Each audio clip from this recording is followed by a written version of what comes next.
Boa tarde, amigos do canal Professor Papini, tudo bem com vocês? Então, queria fazer um vídeo aqui para conversar um pouco com o vídeo do professor Antônio Cláudio Costa Machado, um brilhante processualista civil, um dos melhores que tem no mercado, diga-se de passagem. E esse vídeo não é criação de treta, não é criação de polêmica. Eu discordo de uma posição dele, de um vídeo que está circulando bastante pela internet, mas eu estou refletindo sobre o que ele falou no vídeo. Eu queria conversar um pouquinho com vocês sobre isso. Se vocês acompanharem o Facebook, eu vou até colocar no comentário aqui do vídeo. Tem um vídeo dele que ele fala que, do qual ele fala que ele lutou bastante, porque o anteprojeto do novo Código de Processo Civil, que já não é mais tão novo assim, está entre nós desde 2016, vigendo entre nós desde o dia 18 de março daquele ano.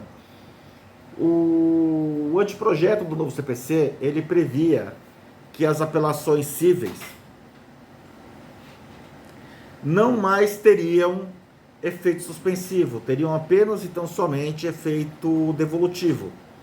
E ele achou isso ruim, né? Ele fala que é ruim, por quê? Porque, na verdade, isso geraria uma manutenção forçada das decisões judiciais.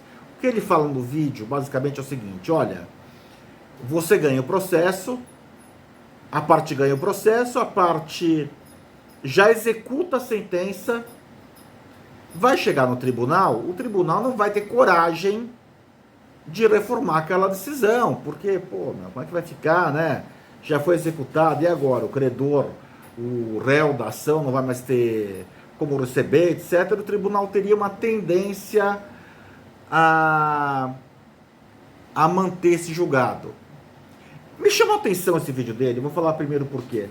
Porque a minha dissertação de mestrado é exatamente no sentido oposto. Eu defendo em minha dissertação de mestrado, vou até colocar o link para ela aqui também na descrição do vídeo, para quem tiver interesse.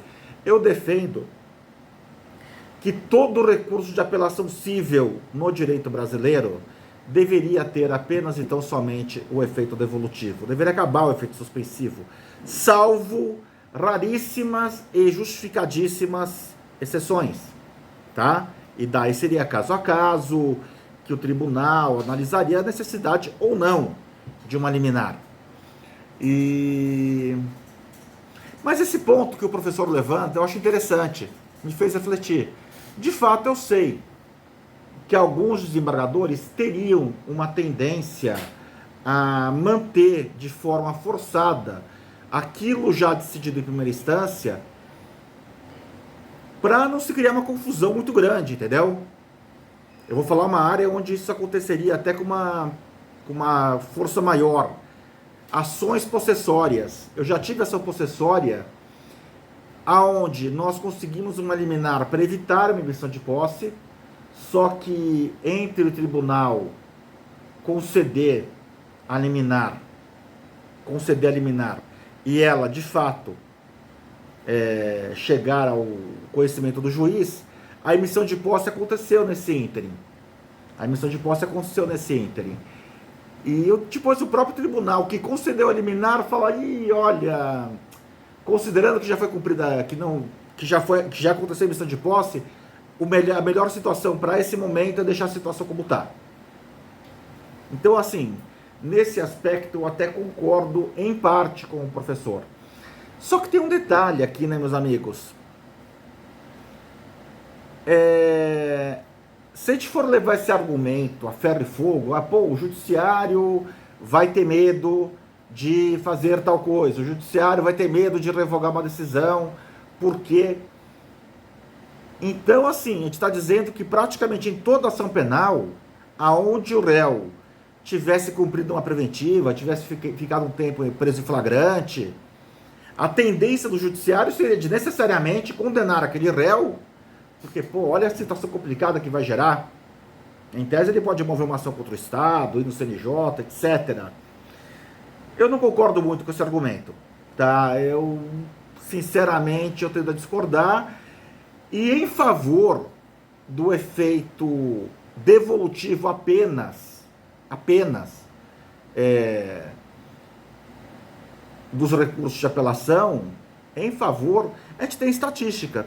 Vocês podem ver na minha dissertação de mestrado, eu cito um artigo do juiz Fernando Fonseca Gajardoni, onde ele mostra que a maior parte dos recursos de apelação interpostos perante o Tribunal de Justiça de São Paulo são improvidos.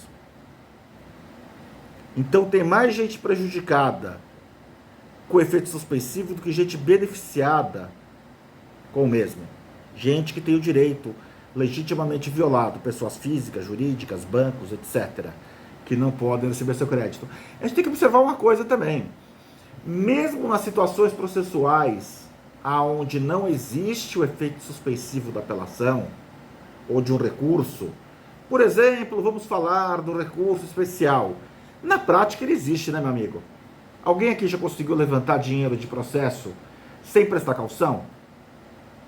Eu já vi juiz, inclusive, falar, olha, eu não aceito carro como caução, não aceito imóvel como caução. Eu aceito dinheiro como caução. Desculpa. Isso não existe. Pra gente discutir o direito, tá ok, a gente pode até ver alguma validade desse tipo de argumento, mas na prática, para o cliente, se você virar para o cliente e falar, olha, me faz um cheque de 10 mil reais que eu tenho que depositar no processo para você poder levantar 10 mil reais no processo. O cliente vai falar uma coisa que eu falaria se fosse cliente num processo que estivesse pelo credor e fosse o credor do processo. E eu já vi cliente falar isso para mim. Doutor, não vou colocar dinheiro bom em dinheiro ruim. Então, na prática, professor Machado, apesar de, assim, do imenso processualista que você é, o efeito suspensivo do recurso de apelação, dos recursos em geral, ele vai existir enquanto não acabar a obrigatoriedade, que eu acho erradíssima, de prestação de caução para levantar valores. Eu acho que, assim, a sentença de primeiro grau tem que ser respeitada ao ponto de o que o juiz decidiu poder ser imediatamente cumprido. Por hora é isso, meus amigos. Até o próximo vídeo. Abraço, valeu!